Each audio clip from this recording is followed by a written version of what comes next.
അപ്പോൾ സാധാരണക്കാരായിട്ട് വോട്ട് അവകാശമുള്ള ആൾക്കാരാണെങ്കിൽ നിങ്ങൾ ചെയ്യേണ്ടത് തീർച്ചയായിട്ടും വോട്ട് ചെയ്യുക. ആർക്കാണ് വോട്ട് ചെയ്യേണ്ടതെന്ന് നിങ്ങളാണ് തീരുമാനിക്കേണ്ടത്. അപ്പോൾ നമുക്കെല്ലാവർക്കും അറിയാം റീഫോം പാർട്ടി ഇങ്ങനെയൊക്കെ പറയുമെങ്കിൽ കൂടി അവർ അധികാരത്തിൽ വരികയാണെങ്കിൽ കുടിയേറ്റക്കാർക്കെതിരെയാണ്, യു കെക്കാർക്ക് മാത്രം എന്ന് ആണ് അവരുടെ ഒരു അവകാശവാദം, അല്ലെങ്കിൽ അവർ പറയുന്നത് ബ്രിട്ടീഷുകാർക്ക് വേണ്ടി മാത്രം. റീഫോം റീഫോം ബ്രിട്ടൻ എന്നാണ് അവർ പറയുന്നത്.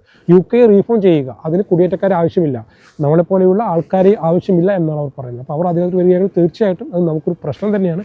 പക്ഷേ ഇതേപോലെയുള്ള ഇഷ്യൂസുകളും അവർ പറയുന്നുണ്ട്. അതായത് അത് ലേബർ പാർട്ടിയോ കൺസർവേറ്റീവ് പാർട്ടിയോ പറയുന്നില്ല എന്നുള്ള ശ്രദ്ധേയമായിട്ടുള്ള കാര്യം തന്നെയാണ്. അതായത് വിലവർദ്ധനയെ പിടിച്ചു നിർത്തുമെന്നും അതേപോലെ തന്നെ ലണ്ടനിലേക്ക് വർദ്ധിച്ചു വരുന്ന കത്തിക്കുത്തും അതേപോലെ അക്രമങ്ങളെയൊക്കെ വലുതിലാക്കുമെന്നും റീഫോം പാർട്ടി അവകാശപ്പെടും. നികുതി കുറയ്ക്കുമെന്നും ഊർജ്ജ മേഖലയൊക്കെ വലിയ മാറ്റങ്ങൾ വരുത്തുമെന്നും റീഫോം പാർട്ടി നിലപാട് വ്യക്തമാക്കും. അതേപോലെ തന്നെ ഈ ഒരു സെലക്ഷൻ ഒരിക്കലും ഇത് 2029 ഇനി അടുത്ത UK പ്രധാനപ്പെട്ട തെരഞ്ഞെടുപ്പ്, അതായത് ഗവൺമെൻറ് ചേഞ്ച് ആവുന്ന തെരഞ്ഞെടുപ്പ്, അതായത് പാർലമെൻറ്റ് തെരഞ്ഞെടുപ്പ്, ഇത് ലോക്കൽ ബോഡിയിലോട്ടുള്ള ഒരു തെരഞ്ഞെടുപ്പാണ് ഈ നടക്കാൻ വേണ്ടി പോകുന്നത് 2026 മെയ് 7 എൻ്റെ ഓർമ്മ.